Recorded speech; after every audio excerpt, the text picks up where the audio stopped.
आदरणीय दर्शक महानुभाव नमस्कार। तपाईँ यति बेला हेर्दै हुनुहुन्छ pnpkhबर.com र साथमा म रोशन घरती उपस्थित भएको छु। पछिल्लो समय सम्माननीय प्रधानमन्त्री केपी शर्मा ओलीले भारतीय गुप्तचर संस्था रका प्रमुख सामन्त कुमार गोयललाई भेटेपछि यति बेला राजनीतिक वृत्त निकै तातेको छ र फेरि नेकपा भित्रको विवाद उत्सर्गमा पुगेको छ।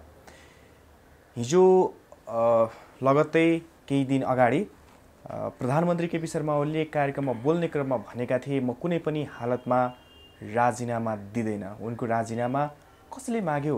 प्रचण्डले प्रश्न तिर्साएका छन् कि नेकपा अब फुट्दैछ? यिनै विषयमा कुराकानी गर्नको लागि आज हामीसँग स्वतन्त्र राष्ट्रिय अभियानका संयोजक एवं अधिवक्ता स्वागत नेपाल हुनुहुन्छ। नमस्कार, स्वागत छ।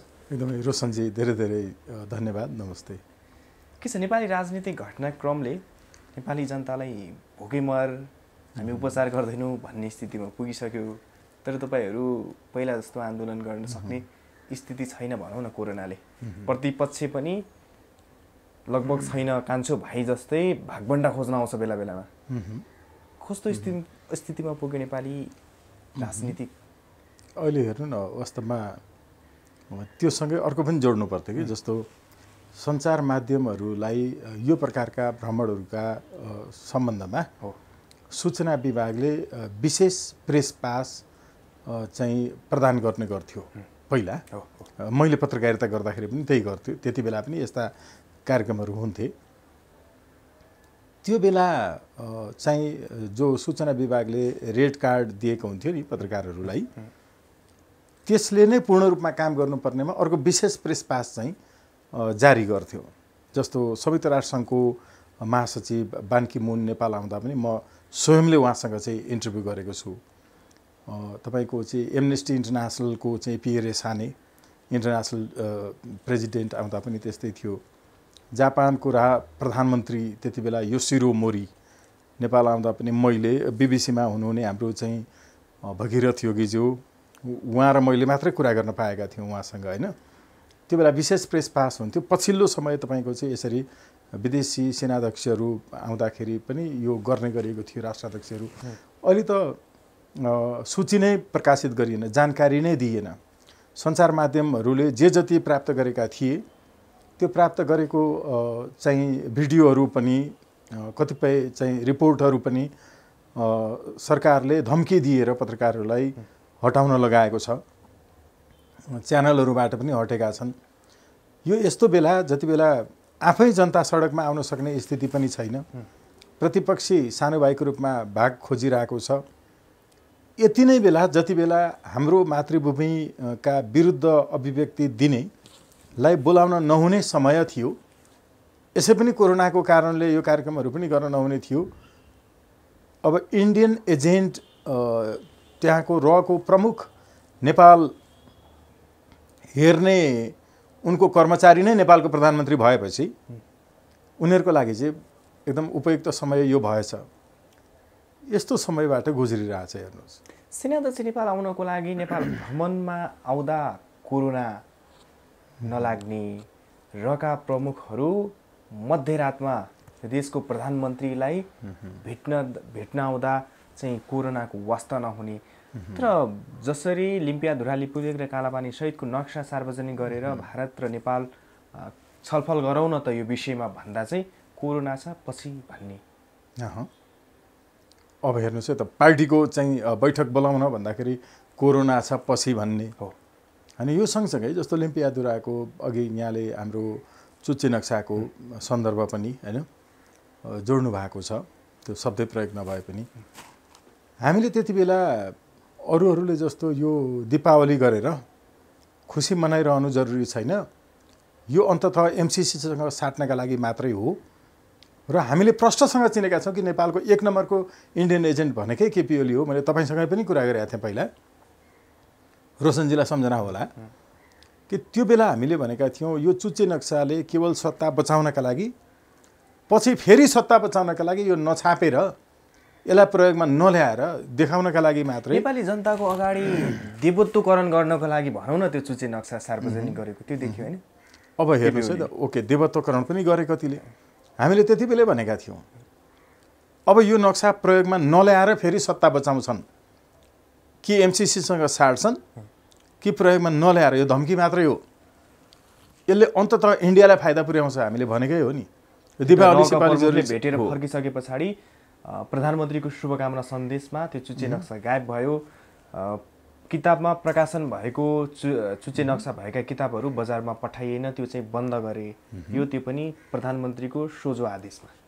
अब हेर्नुहोस् है त रोशनजी, तपाईँलाई एकदम सम्झना होला, मैले धेरै औपचारिक कार्यक्रमहरूमा पनि पत्रकार सम्मेलनमा पनि तपाईँसँगको कुराकानीमा पनि बोलेको छु। र हामी स्वतन्त्र राष्ट्रिय अभियान जो उन्नत लोकतान्त्रिक एउटा पार्टी नै बुझे पनि हुन्छ अहिले पनि हैन, किनकि राजनीतिक वैचारिक सङ्गठन हो यो। उन्नत लोकतान्त्रिक तपाईँको स्वतन्त्र राष्ट्रिय अभियानका चाहिँ अभियन्ताहरूले म लगायतले के भनेका थियौँ भने एउटा हामीले इब्रूको सन्दर्भ ल्याएका थियौँ, इन्टरनेसनल बोर्डर रिसर्च युनिट। त्यसको रोहबर नभइकन तपाईको घरको सिमाना छिमेकीले मिच्यो भने नि, साथ मिच्यो भने तपाईँ एक्लैले अमिन बोलाएर ल्याएर आधिकारिक रूपमा नापेर अनि पछि अदालतमा मुद्दासुद्दा पर्यो भने त्यो अमिनले नापिदिएको कुरालाई अदालतले पनि पठाउन सक्छ नाप फेरि गर भनेर। तर तपाईँ स्वयंले पनि आफ्नो जग्गा चाहिँ नापेर आधिकारिक रूपमा नापी विभागमा, नापी शाखामा चाहिँ निवेदन दिएर त्यो अमिनलाई बोलाएर कन्फर्म गर्न पाउनुहुन्छ। हो यस्तै देशको सिमानामा चाहिँ तपाईँको कन्फर्म गर्नु पर्यो भने त्यो नापी बोलाए जस्तो इब्रूका चाहिँ सर्वेक्षकहरूलाई बोलाएर ल्याएर नपाउने चलन हुन्छ कि। अनि पछि अन्तर्राष्ट्रिय अदालतले आदेश गर्यो भने पनि त्यो इब्रूका एक हिसाबले अमिन भनेर सामान्य मान्छेले बुझ्ने गरिकन मैले भनिरहेको छु है, अन्तर्राष्ट्रिय अमिनहरू चाहिँ इब्रूका तपाईँको चाहिँ सर्वेक्षकहरू जो हुनुहुन्छ उहाँहरूलाई हामीले निवेदन मात्रै दिएर पनि बोलाएर नपाउन सक्थ्यौँ। हेर्नु, हामीले त्यो गरेनौँ, रोहबरमा राखेनौँ, यतिकै मनलाग्दो हिसाबले सार्वजनिक गऱ्यौँ। यसको कुनै अन्तर्राष्ट्रिय कानुन को दृष्टिमा चाहिँ वैधता छैन। यो यिनीहरूले चलखेल मात्रै गरेका हुन्, यो केटाकेटी पारा मात्रै हो। इब्रूको चाहिँ इन्टरनेसनल बोर्डर रिसर्च युनिटको चाहिँ मान्छेहरू बोलाएर ल्याएर गर्नुपर्छ। अरू देशहरूमा यस्तै हुन्छ, पहिला विवाद भएर आफ्नो देशले मात्रै कन्फर्म गर्नु पर्यो भने एकैचोटि होइन, इब्रूका सर्वेक्षकहरू राखेर गर्ने चलन हुन्छ, अनि मात्रै त्यसले मान्यता पाउँछ भनेर हामीले भनेका थियौँ। यो सरकारकै सल्लाहकारहरू भन्ने कोले पनि कसैले यो सल्लाह दिएनन्, हामी बाहेक यो कसैले भनेन। यसकारण यो सबै चलखेल हावादारी कुरा मात्रै हो है, यसमा कुनै चाहिँ गुदी छैन भनी आएका थियौँ। अहिले फेरि समयले प्रमाणित गरिदियो हैन। त्यो भएको हुनाले एकचोटि यो चुच्चे नक्साले अस्ति सत्ता जोगाए, अहिले फेरि यो चुच्चे नक्सा नछापेर फेरि सत्ता जोगाउने क्रममा छन्। अहिले भएको त्यही हो। यति नै हो। नक्सा सार्वजनिक गर्दा प्रधानमन्त्रीलाई धेरैले स्वयंले आफूलाई दिवत्वकरण गरे, तर उनको त खोक्रो राष्ट्रवाद रहेछ भन्ने दुई चरित्र त नेपाली जनतामा पर्दाफास भयो नि त। हो नि, त्यति बेला बत्ती बाल्नेहरू बुझुन्, त्यति बेला जय जयकार गर्नेहरूले बुझुन् होइन। चुच्चे नक्सा आइरहेको बेलामा पनि हामी माइती घरबाट पक्राउ परिरहेका थियौँ, अरूले जय जयकार गरिरहेका थिए। त्यो के भने कुनै पनि काम गर्दा त्यसको वैधानिकता, वैधता, अन्तर्राष्ट्रिय अभ्यास विद्वानहरूले आफूले पढ्न सकिएन, जान्न सकिएन, गलत भएन, अरूहरूले हाम्रो लागि पढिदिएर लेखिदिएका छन् नि त हैन। अन्तर्राष्ट्रिय तपाईँको चाहिँ धेरै श्रृङ्खलाबद्ध यो विकास क्रममा के हुँदै आयो भन्ने त हामीलाई सजिलो बनाइदिएर यत्रा ठेली लेखिदिएर मान्छेहरू मरेका छन् त, तिनको पनि ज्ञानको उपयोग गरौँ न। अनि पो प्रधानमन्त्री भइन्छ त, अनि पो विश्लेषक, नेता, प्राध्यापक, वकिल भइन्छ त हैन। अब हो यो तर्फ ध्यानै छैन, चलखेलमा मात्रै ध्यान छ। त्यो चलखेलले इतिहास बन्दैन हैन। अब मान्छेहरूलाई एकछिन झुक्याउन सकिन्छ, एकजनालाई केही बेर झुक्याउन सकिन्छ, केही मान्छेहरूलाई, एकदमै धेरै मान्छेहरूलाई धेरै समय झुक्याउन सकिन्छ, तर सबै मान्छेलाई सधैँ झुक्याउन सकिँदैन नि। त्यही भएको हिजो अस्तिका दिन मात्रै हामीले भनेको कुरा त प्रमाणितै भएको छ। त्यो भएको हुनाले यस्ता चलखेलहरूमा मान्छेहरू बडा लोकप्रियता के अभियन्ताको पनि, दलहरूको पनि, नेता प्रधानमन्त्री राष्ट्रपतिहरूको पनि।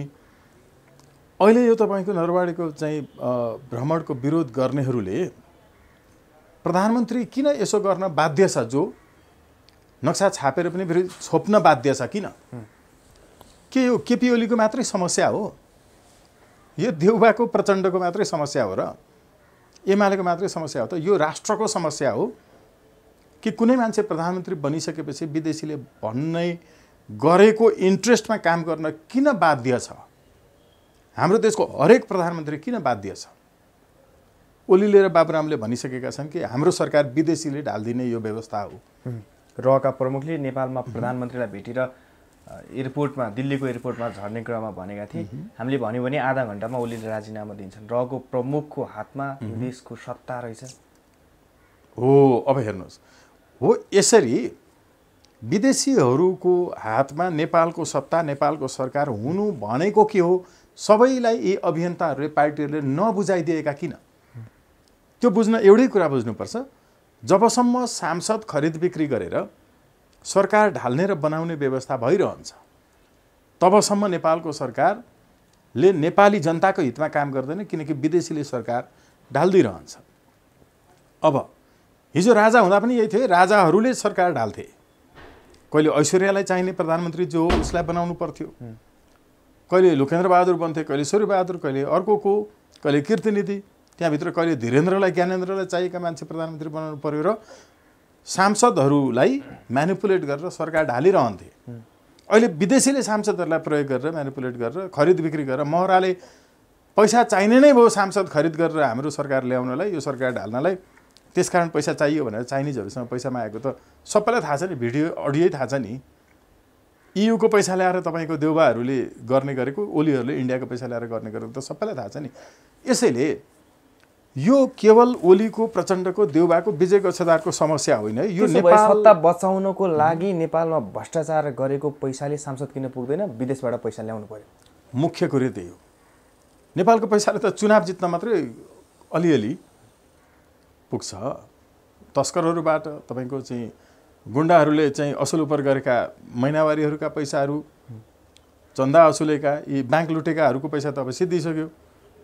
त्यसकारण जम्मामा यति मात्रै हो कि कुनै पनि मान्छे म भ्रष्टाचारी बन्छु, गलत बन्छु, विदेशीले भनेअनुसारको नागरिकता विधेयक ल्याएर मर्छु भनेर राजनीति गरेको हुँदैन। नेपालकै हित गर्नका लागि उसले गरेको हुन्छ सुरुमा कि। तर पछि किन सक्दैन भन्दा यो नेपाल राष्ट्रको समस्या हो। त्यो भनेको काङ्ग्रेस, एमाले, माओवादी, विजय गच्छदार सबैको समस्या हो। त्यो भनेको के हो भने सांसदहरू नै मन्त्री प्रधानमन्त्री बन्न पाउने व्यवस्था नै नेपालको समस्या हो। विदेशीले सरकार ढाल्ने व्यवस्था जो संविधान छ हो, यो संविधानै समस्या हो नेपालको। यसैले किन कुनै अभियन्ताहरूले यो नरवाडेको विरोध गरिरहँदाखेरि यिनीहरूले हाम्रो सरकारलाई चलाउने, गिराउने व्यवस्था चाहिँ अन्त्य गर्नुपर्छ किन भन्दैनन्?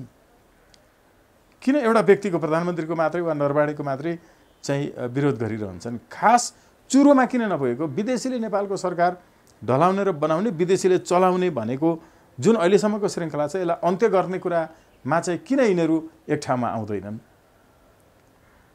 किनकि यिनीहरू पनि परिचालित छन्। यिनीहरूलाई विदेशीले भनेका छन्, तिम्रो अभियानले नेपालमा जनताले नै सरकार बनाउने र ढाल्ने व्यवस्था चाहिँ नल्याऊ है, संसदीय व्यवस्थै राखी छोड्ने कुरा गर, तर जनतालाई अल्मल्याउँदै गर, भ्रष्टाचार विरोधी कुनै के भनेर भनेका छन् नि त विदेशीले।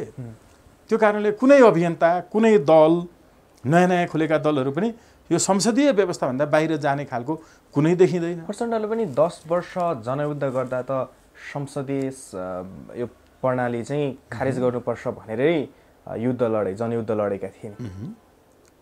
अघि मैले भने नि, सुरुवातमा देशलाई यस्तो अवस्थामा ल्याइ पुर्याउँछु भनेर कोही लागेको हुँदैन। तर किन यस्तो हुन्छ, संसदीय व्यवस्था चाहिँ हुनै हुँदैन भन्ने अडानमा किन रहन सकेनन्? किनभने नेपालको अहिलेसम्मको कुनै पनि परिवर्तन, कुनै पनि क्रान्ति सफल भएको छैन। कुनै पनि आन्दोलनले जितेको छैन।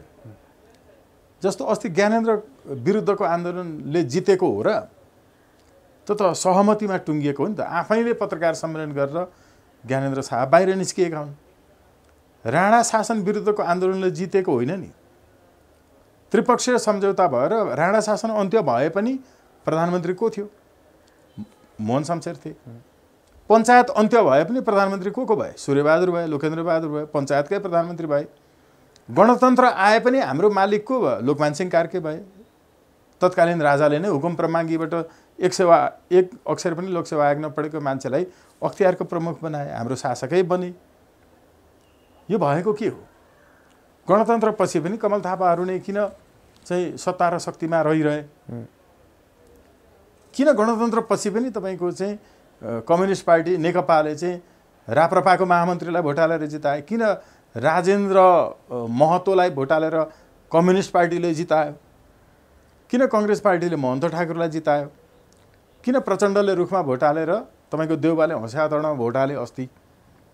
यो सबै के हो भने जम्मै नेपालमा भएको विपक्षी भन्नुहोस्, प्रतिपक्षी भन्नुहोस्, सरकार पक्ष भन्नुहोस्, यी सबै बेग्ला बेग्लै नाम गरेको एउटै पार्टी पनि हो र यी सबैको धर्म पनि एउटै, यिनीहरूको सिद्धान्त पनि विदेशीलाई कसले धेरैभन्दा धेरै रिझाउन सक्ने, त्यही बढीभन्दा बढी सत्तामा बस्ने, यिनको प्रतिस्पर्धा विदेशीलाई रिझाउने मात्रै भयो यो व्यवस्थामा। तर जनतालाई रिझाउनु चाहिँ के हो भने सांसदको बहुसिटले सरकार बन्दैन है। देशभरिका जनताले एकैचोटि डाइरेक्ट भोट हालेर जसलाई जिताउँछ त्यो मान्छेको सरकार चाहिँ सांसदले ढाल्न सक्दैनन्।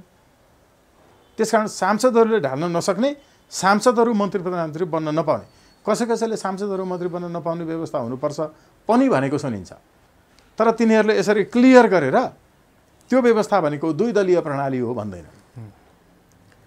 हाम्रो जस्तो देशका लागि तपाईँको यो व्यवस्था रहउन्जेलसम्म नेपालमा जोसुकै आओस्, पहिला जेसुकै भन्नुहोस्, अन्तिममा सरकार ढाल्दै जान्छ। सरकारमा पुग्ने हरेक प्रधानमन्त्रीको जे समस्या भोग्नु पर्यो त्यो नै नेपाल राष्ट्रको समस्या हो।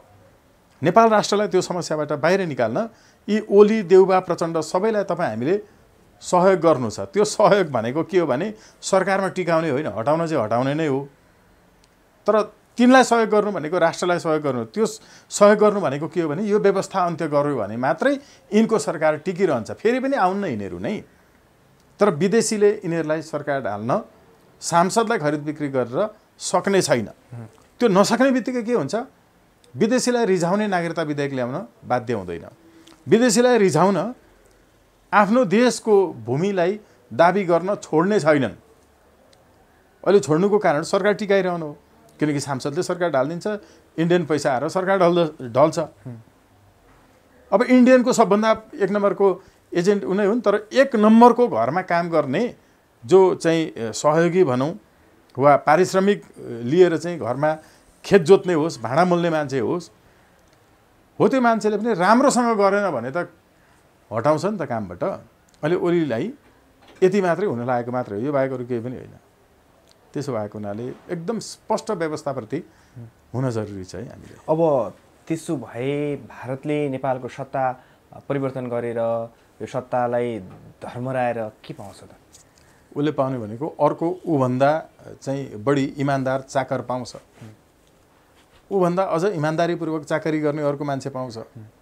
किनकि अर्कोले त्यसो भनिरहेछ कि तिमीलाई हामी ओलीको भन्दा बढी सेवा गर्छौँ, ऊभन्दा बढी तिम्रो चाकर गर्छौँ। उसले खोजिरहेकै हुन्छ नि, होइन र? त्यो भएको हुनाले उसले पाउने भनेको त त्यति मात्रै हो। अब नरवाडेको हेर्नुहोस् त तपाईँको, यो नरवाडे भन्ने इन्डियाको तपाईँको चाहिँ सेना प्रमुख पनि होइन। फेरि हेर्नुहोस् है, यो मान्छे त सेकेन्ड वरियताको मान्छे हो नि त। अहिले तपाईँको चाहिँ इन्डियन सेनाको चाहिँ दोस्रो दर्जाको मान्छेलाई नेपालको पहिलो दर्जाको सेनाको चाहिँ प्रमुखले चाहिँ उसको बराबरीको हैसियत हुने गरिकनको अहिले सम्मान दियो। मानार्थ प्रधान सेनापति इन्डियाको सेनापतिलाई होइन फेरि। किनकि पहिला पहिला के थियो भने इन्डियामा एउटा चाहिँ के थियो भने सेनाध्यक्ष, जलसेना, स्थलसेना, वायुसेना, यो तीनटा, जलसेनाको प्रमुख बेग्लै हुन्छ, स्थलसेनाको बेग्लै हुन्छ, वायुसेनाको बेग्लै हुन्छ। यो तीनटैको प्रमुख अर्को हुन्छ जो प्रधान सबैको सेनाको अध्यक्ष हो। स्थल सेनाध्यक्ष नै सेनापति होइन। त्यो भन्दा माथि अर्को पद उनीहरूले सिर्जना गरेका छन्। तपाईको चिफ अफ डिफेन्स स्टाफ भनेर गरेका छन् उनीहरूले। त्यो चिफ अफ डिफेन्स स्टाफ चाहिँ यो तीनटै सेनाको पनि प्रमुख हो। अहिले हामीले चाहिँ तपाईको इन्डियाको दोस्रो दर्जाको चाहिँ नरवाडेलाई नेपालको प्रधान सेनापति सरहको सम्मान चाहिँ ओली सरकारले दियो। पहिला जे गर्दै आएको थियो त्योभन्दा पनि तल चाहिँ गिराइसक्यो। गर्दै आएकै हो भने पनि हुन त हुँदै हो। हिजोसम्म तपाईँको चाहिँ चोरी गरिरहेको अहिले चोरी गर्न नपाउने भन्ने पनि माग हुन्छ र? गलत काम गर्दै आएको त छोड्नु पऱ्यो नि, अझ त्योभन्दा गलत गर्न थाल्यो। त्यसो भए अब यो मानार्थ दिने चलन चाहिँ बन्द गर्नुपर्छ। यो त पूर्ण रूपमा अन्त्य गर्नुपर्छ। समस्या यसले चाहिँ हामीलाई पहिलो कुरो त यो अहिले पछिल्लो समय हेर्दाखेरि नेपाल भारतको सम्बन्ध चिसिएको बेलामा यसले सम्बन्धलाई फेरि तताउँछ। केही न केही कोसेली बोकेर नेपालको प्रधानमन्त्रीलाई भेटेका होलान्। उनले प्रधानमन्त्रीले भनेका, यहाँका सेनापतिले भनेका केही कुराहरू भारतलाई पुर्याउलान् र यो सीमा समस्या अनि थुप्रै समस्या जुन छ भारत नेपालको सबै समाधान भएर जान्छ भनेर एकातर्फी केही विश्लेषकहरूले विश्लेषण गरेका छन् नि। तपाईँको चेलीबेटीलाई अझ भनौँ आमालाई दुर्व्यवहार गरिरहने मान्छे यो पटक चाहिँ तपाईँको घरमा खाना खान आउँछु ठिक पारिराख भनेर भनेपछि तपाईँले उसलाई आउने अनुमति दिनुहुन्छ? दिनुहुन्न पक्कै होइन।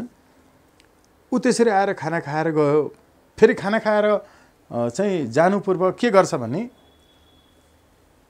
तिम्रो आमालाई मात्रै अगाडि राख, अरू चाहिँ सबै ढोका थुनेर आफ्नो आफ्नो कोठामा बस, म आउँछु र मन लागेको हिसाबले मन लागेको काम गरेर फर्किन्छु भनेर भन्यो भने त्यो तपाईँको अत्याचारी छिमेकी। त्यो मैले सबैलाई ढोका थुन भनेर भनेको चाहिँ तपाईँ सञ्चारकर्मीहरूको आँखामा पट्टी बाँधियो नि त। कसैलाई हेर्न सुन्न बुझ्न नदिने गरिकन आएर आमालाई मात्रै भेटेर जान्छ। हिजोसम्म आमालाई दुर्व्यवहार गर्ने नै मान्छे परिवारका कोही सदस्यलाई हेर्न दिँदैन, थुनेर राख्छ। आँखामा पट्टी बाँधेको हो सञ्चारकर्मीहरूलाई इन्ट्रान्स नदिनु भनेको। अनि त्यसो गरेर आएर आमालाई भेटेर जाने मान्छे अनि सम्बन्ध के हुन्छ? राम्रो हुन्छ कि अत्याचार अझ बढेको हो? अहिले भएको त्यही होइन र?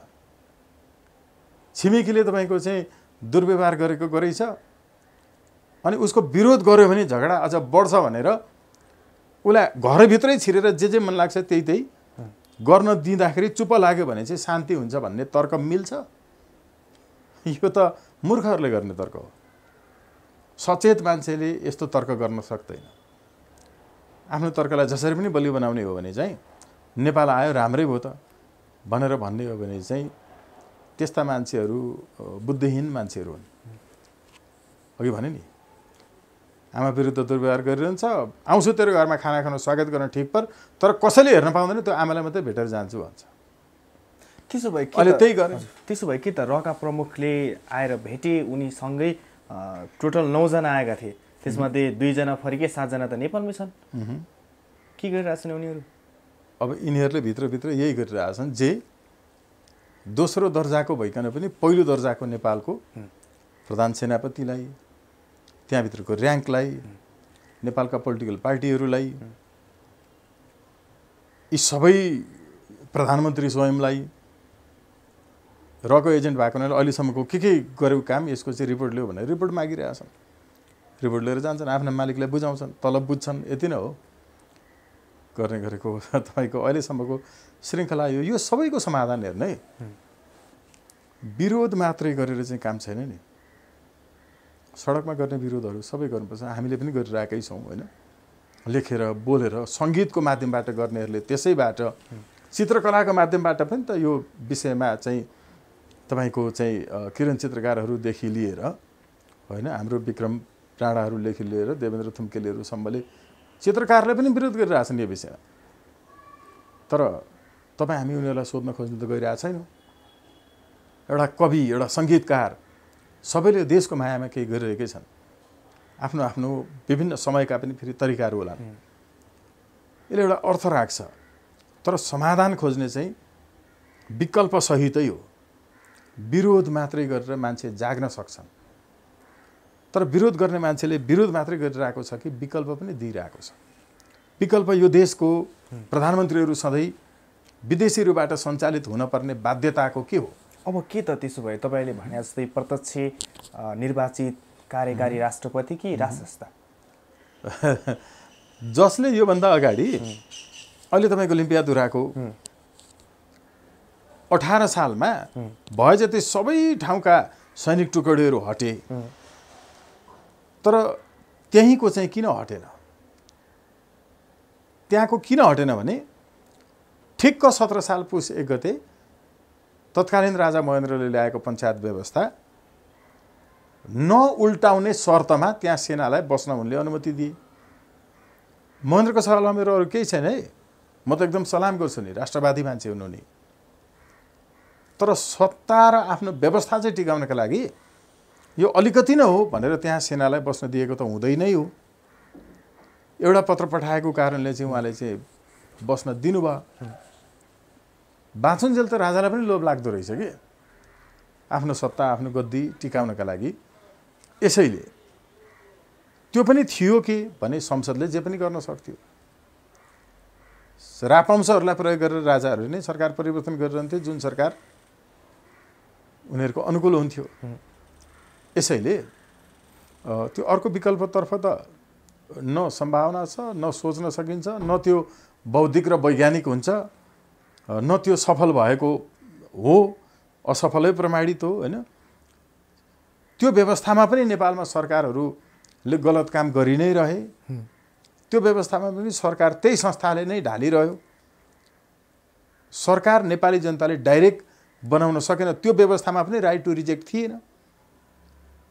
उम्मेदवारले जितेर गएपछि गलत काम गर्न थाल्यो भने फिर्ता बोलाउन पाउने अधिकार थिएन, राइट टु रिकल। यो right to recall, right to reject र जनताले सोझै सरकार बनाउने अनि द्विदलीय प्रणाली जुन छ, जहाँ डेमोक्रेटिक ट्याक्सेसन र जुडिसियल पुलिस हुन्छ, यति कुराहरू नभएको व्यवस्था त्यो पनि हो। यसकारण समाधान भनेको के हो भने कहिल्यै पनि विदेशीले सांसदहरूलाई खरिद गरेर सरकार ढाल्न नसक्ने व्यवस्था। सरकार प्रमुखले आफूले ल्याएका नीतिहरू जति बेला ल्याउँदै गरेको हुन्छ त्यति बेला विदेशीलाई सोच्नु नपरोस्, देशका जनतालाई मात्रै सोच्नु परोस्। नीति लिएर आउँदाखेरि विदेशीले सरकार ढालिदिन्छन् कि भन्ने डर हुन पाल्न नपरोस्। त्यो नभइकन यो सम्भावना कहिल्यै पनि छैन। एकदम सरल रेखामा देखिएको छ कि साधारणभन्दा साधारण मान्छे होइन, धेरै बौद्धिक कुरा इत्यादि गरिरहन नपर्ने, धेरै नपढेको मान्छेले पनि प्रष्ट बुझ्ने पर्ने कुरा, अब बुझ्न सक्ने कुरा के हो भने यी सबै मान्छेहरू प्रधानमन्त्रीहरू होइन, प्रचण्डहरू खुकुरीको धारमा टेकेर ठुलो योगदान गरेर होइन मर्ने स्थितिबाट बाँचेर त्यत्रो वर्ष जेल बसेर आएका मान्छेहरूको पनि समस्या चाहिँ के हो, जो नेपाली जनताको हितका लागि काम गर्न सक्दैनन्, विदेशीलाई रिझाइरहनुपर्छ। एउटै कारण हो, सरकार विदेशीले ढालिदिन्छन्। सरकार विदेशीले ढाल्ने व्यवस्था भनेकै जनताले डाइरेक्टली आफ्नो सरकार चुन्न नपाउने व्यवस्था हो, जहाँ सांसदहरूले सरकार ढाल्छन्। यो भनेको चाहिँ द्विदलीय प्रणाली हो है। दलहरू धेरै भयो, द्विदलीय प्रणालीतर्फ हामी जानै पर्छ। यो भयो भने केपी ओली नै फेरि प्रधानमन्त्री भयो, प्रचण्ड भयो भने पनि विदेशीलाई रिझाउन पर्दैन कि। उहाँले जनतालाई रिझाउने कानुन ल्याएर अझ पपुलर बनेर काम गर्न सक्नुहुन्छ। यो त नेपाल राष्ट्रलाई सहयोग गर्ने कुरा हामीले गरेको, कसैको विरोध होइन, कसैलाई सहयोग कसैलाई असहयोग होइन। त्यो युगमा हामी प्रवेश नगरुन्जेल नेपाल चाहिँ लोकतान्त्रिक युगमा प्रवेश गर्दैन। खासमा व्यवस्था परिवर्तन भएकै छैन। सही व्यवस्था परिवर्तन भएर हामी उन्नत लोकतान्त्रिक र प्रत्यक्ष प्रजातान्त्रिक युगमा प्रवेश नगरुन्जेल यस्तो भइरहन्छ। त्यसमा समाधान द्विदलीय प्रणाली, प्रत्यक्ष रूपमा निर्वाचित सांसदहरू मन्त्री प्रधानमन्त्री हुन नपाउने, right to recall, right to reject, यति नै हो। त्यसो भए अहिले जसरी प्रधानमन्त्री ओलीले भनेका छन् म कुनै पनि हालतमा राजीनामा दिन्न भनेर भने, फेरि त्यसको अर्को दिन लगत्तै प्रचण्डले कसले माग्यो तपाईँको राजीनामा भनेर भने उनको राजीनामा कसले मागेको रहेछ? यो हेडलाइनहरूको बिजनेस पनि हुन्छ, हजुर, त्यहाँभित्रको मनोरञ्जन पनि हुन्छ। संसदीय नौटङ्की भित्रको यो एउटा परिदृश्य जुन छ, यसले हामीलाई केही रमाइलो गर्छ।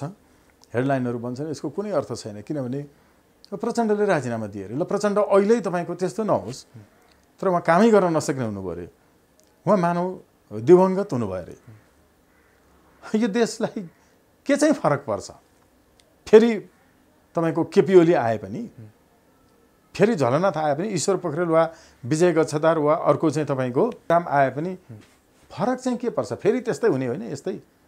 फेरि पनि सांसद विदेशीले प्रयोग गरेर सरकार ढालिदिइहाल्ने, विदेशीले भने बमोजिम मात्रै अर्को एमसिसी ल्याउने, तपाईँको चाहिँ नागरिकता विधेयक ल्याउने, यस्तै मात्रै होइन र? तर उनको राजीनामा चाहिँ रले आएर मागे रहेछ भन्ने प्रश्न हुन्छ।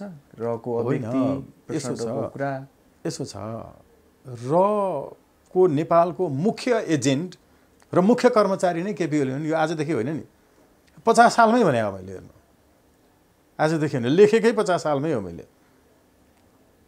महाकाली सन्धि यता त तपाईँको पुष्टि नै भएर आयो। त्यसो भएको नेपालमा प्रमुख अरू तपाईँको रका एजेन्टहरू नियुक्ति गरेर आएको भए त उनको हाकिम आए जस्तो भएछ त।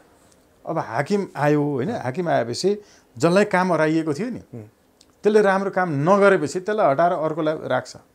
मैले अघि पनि भनेको छु, कहाँ तपाईँको सधैँभरि चाहिँ हाकिमले चाहिँ ठिकै गरिरहन्छ त? हाकिमको इन्ट्रेस्ट अनुसार काम नगरेपछि त स्वाभाविक हो होइन?